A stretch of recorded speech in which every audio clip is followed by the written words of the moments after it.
Salut les mobeurs. Alors comment que ça va du côté de chez vous hein? J'espère que tout se passe bien pour vous avec cette période un peu spéciale. C'est vrai que ça fait une semaine qu'on est bloqué à sa maison, mais quand on voit ce qu'on peut choper à l'extérieur, on se dit qu'on est quand même carrément mieux chez soi. Hein. Hashtag resta de baraque. Perso, j'en profite pour faire mes projets en cours, hein. Comme ça me permet de passer le temps. Si j'ai le matos, je le fais. Si j'ai pas le matos, je le commande et puis on attend de le recevoir. Là je suis sur le projet de la remorque road trip et je vais pas vous mentir, ça fait quelques mois que ça me trotte dans la tête et je suis un peu dans une impasse. J'ai besoin du MacGyver qui sommeille en vous les mecs, hein. C'est pour ça va être une vidéo très spéciale, hein. Je vais pas vous montrer spécialement ce que je vais faire parce que ce que je vais faire, je sais pas vraiment ce que je vais faire encore, je suis pas encore décidé. Donc je vais vous montrer le truc, je vais vous montrer les possibilités que pour moi s'offrent à moi. Ce que je pense plutôt faire et pourquoi je pense le faire. Mais surtout n'hésitez pas, hein, moi je suis pas un spécialiste de la remorque, alors j'ai pas envie de faire des erreurs, recommencer, machin bidule.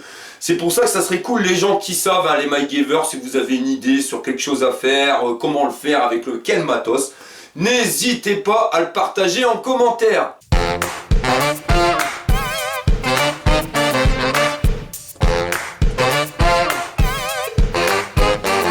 La remorque, la voilà, hein. Donc vous pouvez l'avoir en version bâchée ou non, hein, suivant ce que vous allez transporter à l'intérieur. Donc elle a été faite sur un châssis de remorque de vélo, hein. Donc pour ceux qui voudraient suivre les étapes de restauration, je vous mets le lien juste ici. Ça c'est la première remorque que j'avais fabriquée, hein, parce que j'avais déjà une remorque à l'époque, mais bon c'est un truc que j'avais acheté sur le bon coin, un truc artisanal avec des grosses planches de bois, les roues de mobilette. Enfin voilà, la remorque elle vide, elle fait 100 kg. Et j'avais créé cette remorque là donc pour faire un road trip à la base. Et une remorque de 100 kg vide, je trouve ça stupide. Alors le châssis de la remorque de vélo, je regrette pas, c'est quand même super fiable, ça tient bien. Quand elle est chargée, elle tient bien la route. Le truc c'est que je l'avais créé pour faire un road trip et que j'ai jamais fait de road trip avec parce que finalement on avait fait autrement. Mais par contre cette remorque, elle me sert à plein d'autres choses qui n'étaient pas prévues à la base. Elle me sert énormément pour aller à mon jardin, hein, pour amener le motoculteur, pour la tondeuse, revenir avec des outils ou les légumes.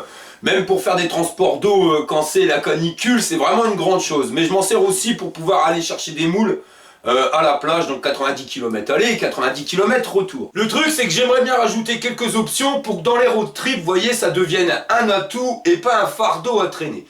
Je vais vous présenter la remorque telle qu'elle est et on voit ça après. Donc l'intérieur, il est en tissu, hein, mais j'avais mis sur l'extérieur donc une planche de Dibond, ce qui permet d'être beaucoup plus costaud et ça permet d'avoir mes feux d'éclairage. Donc le jour, quand je roule, ou même la nuit surtout, je les mets en route, hein, ça me permet vraiment d'être visible très très loin. Pour être visible, j'avais rajouté pas mal de bandes réfléchissantes sur le tour de la remorque. J'avais aussi rajouté pas mal de LED à 1 € sur AliExpress, hein, donc le feu stop, la lumière, les clignotants. Et il y a même une prise à allume-cigare à l'intérieur pour pouvoir brancher la glacière ou quoi que ce soit d'électrique. Ici, quand on dévisse, on a la petite boîte à outils prédédiée à la remorque, hein, donc ici avec les démonts de pneus, les rustines pour les pneus de la remorque. On a aussi les extenseurs au cas où. Et pour les road trips ou les longs trajets, je m'étais même rajouté cette petite option, vous voyez, hop, clic, clac, Kodak. Et là, on récupère une table. En plus, c'est super stable. Alors ça, si c'est pas la grande classe à Paname, tu me dis ce que c'est, mon ami. Alors c'est un système à la MacGyver, hein, mais ça permet de le mettre en place et de l'enlever en moins de 2 secondes. Alors telle qu'elle a été faite, je regrette absolument rien sur cette remorque. Franchement, pour moi, elle déglingue. On a même réussi à rajouter de la place, hein, parce qu'on peut stocker vers l'extérieur maintenant. Parce qu'à la base on peut stocker uniquement à l'intérieur, mais avec l'histoire des Dibond, hein, tout ça a été rajouté. Là ici je peux rajouter des trucs. Et de l'autre côté c'est pareil. Ces deux emplacements là ils avaient été réservés pour pouvoir mettre des jerrycans d'essence 2 fois 5 litres. Le truc c'est que je sais pas si 2 fois 5 litres c'est bien utile en sachant que 4 litres et des bananes je peux faire plus de 200 km, alors vous voyez, réservoir plein plus un jerrycan, c'est déjà pas mal.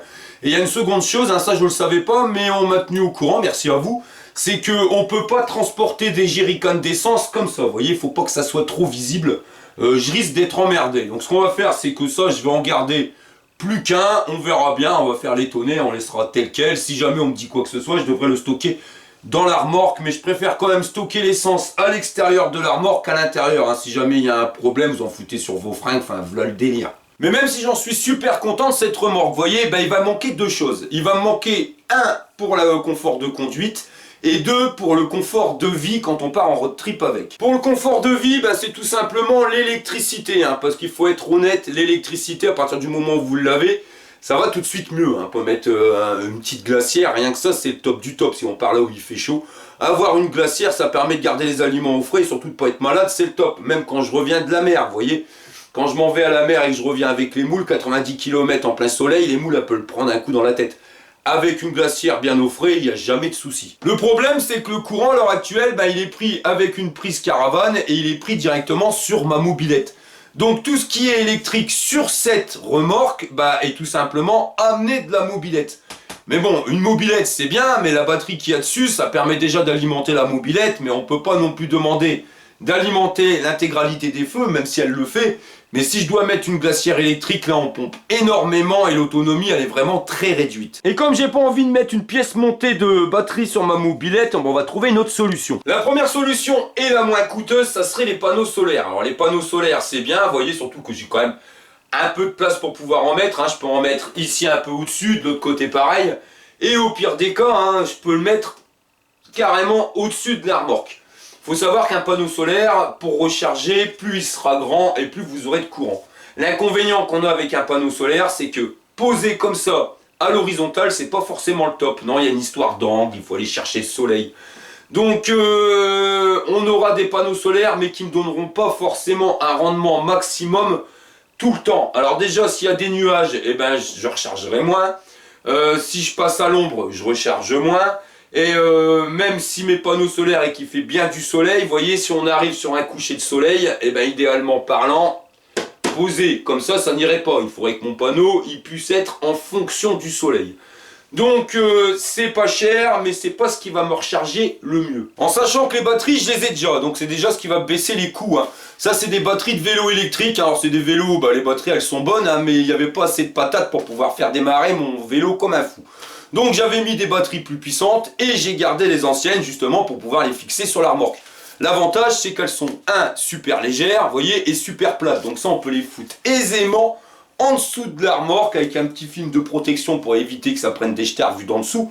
Mais voilà, les batteries c'est vraiment pas ça qui va m'emmerder dans ma remorque. Moi ce qui me dérange le plus dans cette histoire de panneaux solaires, vous voyez, c'est que même si j'arrive à en mettre ici, ils vont être petits, c'est pas ça qui va me recharger mes 2 batteries de vélo électrique et c'est pas ça qui va alimenter une glacière électrique. Donc je dois avoir une grande surface. La seule grande surface que je puisse avoir, ça serait au-dessus. Mais si je dois mettre un panneau solaire au-dessus, je peux rien mettre au-dessus. Et ça va limiter les capacités de ma remorque. Et quand on part en road trip, je peux vous dire que du matos, il en faut. Donc on est chargé vraiment comme un mulet. Et on risque d'avoir une montagne de bordel sur la remorque. Donc si je mets une montagne, vous voyez, je risque d'être emmerdé avec mon panneau solaire. Donc je vais être limité en capacité de stockage. Et ça, je ne sais pas si c'est la meilleure des choses. Ma seconde idée, et surtout la plus coûteuse, c'est dans les roues, vous voyez. Changer tout simplement les roues qui sont dessus, des roues de vélo à la con, et de les remplacer par des roues de vélo électriques. Et de récupérer le courant qui sera produit quand ma mobilette tirera la remorque. De toute façon, si je fais pour faire un road trip, je vais taper des bornes. Donc à partir du moment où la remorque, elle avance, elle va produire du courant. Parce que je vous le rappelle, sur un vélo électrique, quand vous descendez une côte et que vous arrêtez de pédaler, la roue recharge la batterie. Donc ça c'est le système le plus coûteux, parce que ça va m'obliger d'acheter 2 roues électriques. Pourquoi 2 roues de vélo électrique?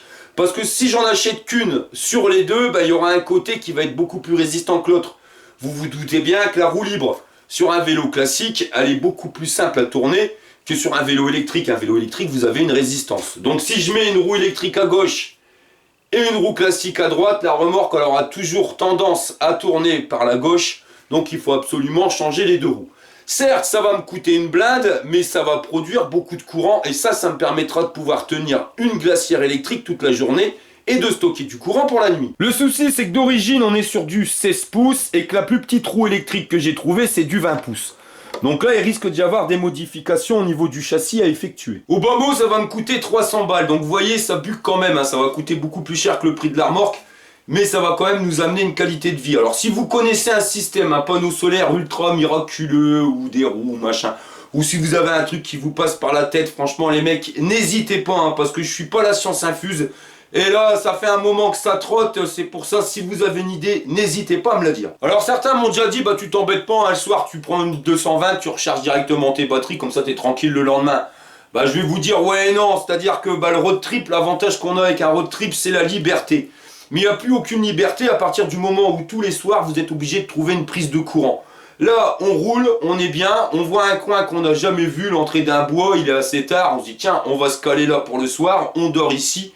Le système est autonome, il n'y a rien qui nous empêche de pouvoir aller là où on veut. Alors cette liberté, certes, elle a un prix, parce que ça coûte quand même plus de 300 balles, et c'est pour ça que je veux bien réfléchir avant de cramer mes thunes, pour être sûr du truc, quoi. Et la seconde chose que j'aimerais rajouter sur cette bécane, donc ça c'est sur le confort de conduite, vous voyez, c'est quand la brouette, même si elle est super légère, quand elle est chargée, bah elle est chargée, donc elle crée du poids. Ça, plus la vitesse avec la mobilette, donc même si je roule pas à plus de 60, c'est complètement stupide de rouler avec une remorque à plus de 60, c'est dangereux. Mais voilà, quand je fais un freinage, bah, y a tout le poids qui vient pousser directement ma bécane. Donc le but, ça serait de faire une remorque auto-freinée. Alors c'est quoi donc cette remorque auto-freinée? Bah, c'est tout simplement une remorque qui freine en même temps que la mobilette, elle freine. Ça évite que la remorque, elle pousse la bécane. Alors il y a un système qui existe, qui a fait ses preuves depuis des années. De toute façon, c'est obligatoire sur les remorques avec un PTAC de plus de 750 kg d'avoir un système de frein. Je vais te montrer comment que ça marche. C'est l'heure du petit Explic-Site. C'est l'heure du petit Explic-Site. Sur une remorque auto-freinée, les roues, elles sont équipées de freins. Là, c'est ce que j'entoure sur le schéma. Et ces freins sont reliés via un câble au bras de la remorque. Mais le bras, c'est pas un bras classique comme on pourrait le trouver sur ma remorque. Non, c'est un bras télescopique, vous voyez, un peu comme sur ma perche. À l'arrêt, on va dire que le bras, il est comme ça. Et quand ma mobilette, elle commence à démarrer, donc ma mobilette est attachée ici, elle va donc tirer le bras le plus possible, et une fois qu'il est tiré à fond, on va commencer à tirer la brouette. Tant que je roule normalement, vous voyez, le bras il va être tiré à fond. Maintenant, il va falloir que je freine. Donc, je freine sur ma mobilette ralentit.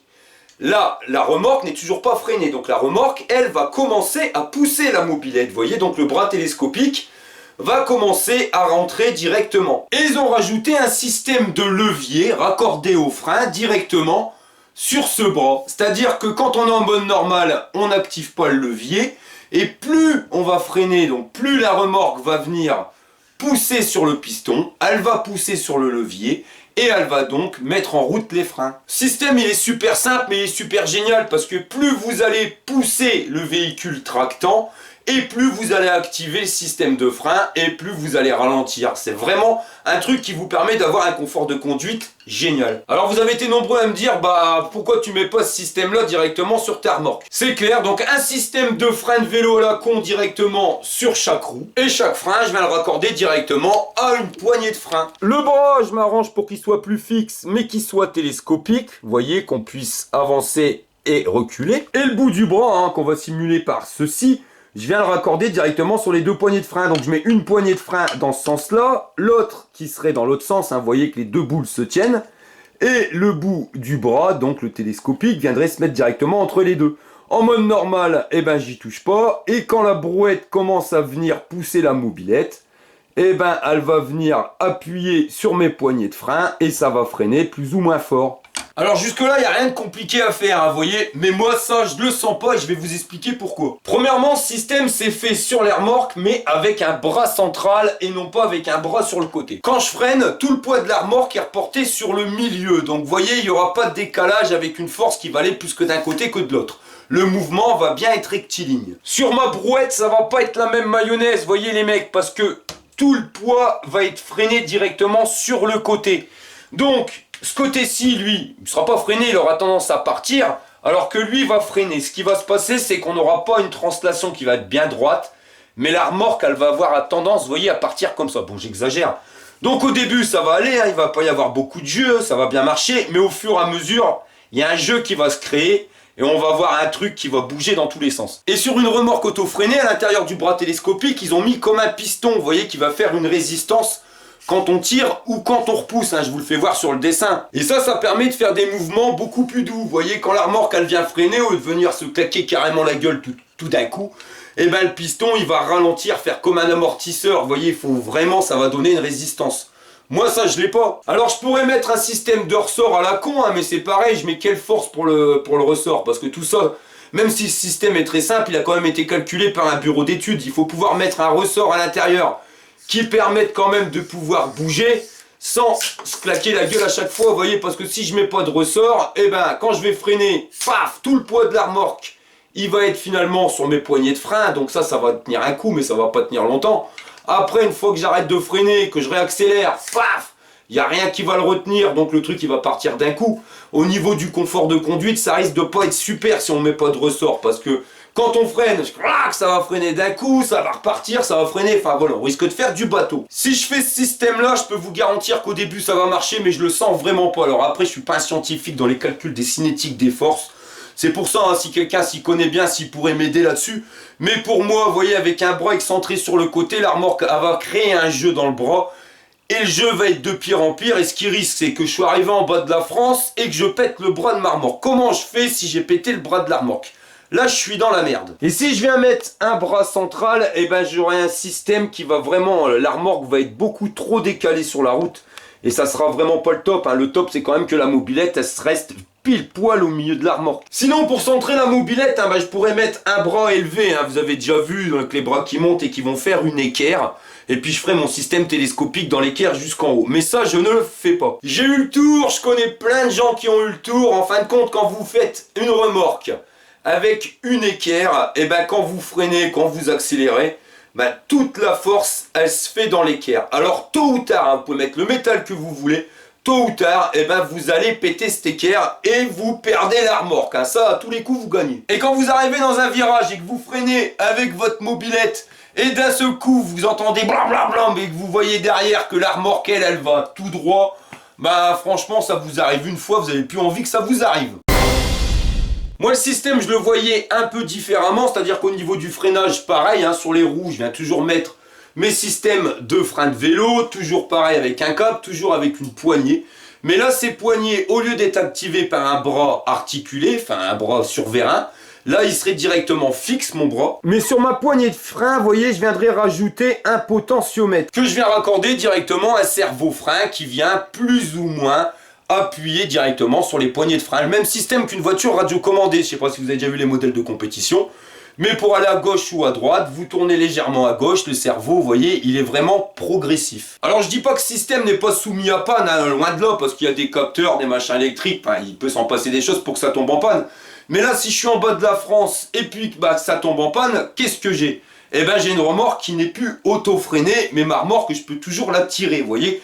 Là, j'ai pas le bras qui m'est pété en deux entre les mains. Et en sachant que la brouette sera autonome en électricité, elle pourra fournir sans problème du courant pour alimenter ce système de freinage. Par contre, c'est pareil, ce système-là va me coûter une blinde beaucoup plus cher que le système du bras télescopique. Parce que dans l'histoire, il faut acheter des servos-freins qui soient quand même assez puissants pour pouvoir venir freiner. Et ça buque. Donc si vous avez une astuce à 2 balles hein, qui pourrait me dépatouiller pour pas trop cher, franchement, je la prends. Hein. Voilà les mobeurs. Alors j'espère que vous serez nombreux à avoir des grandes idées, hein, que vous pourrez me les partager. Parce que comme vous l'avez pu le voir, hein, donc il y a du taf. Mais ça, le taf, ça coûte rien, c'est pas grave. Mais il y a surtout beaucoup d'investissement dans cette brouette. Alors si vous avez des astuces à 2 balles qui me permettraient de gagner un bifton, je serais partant. Moi là, je vais ranger la brouette, hein, donc je vais encore réfléchir à ce que je vais faire. Je vais étudier vos propositions, je vais commander le matos.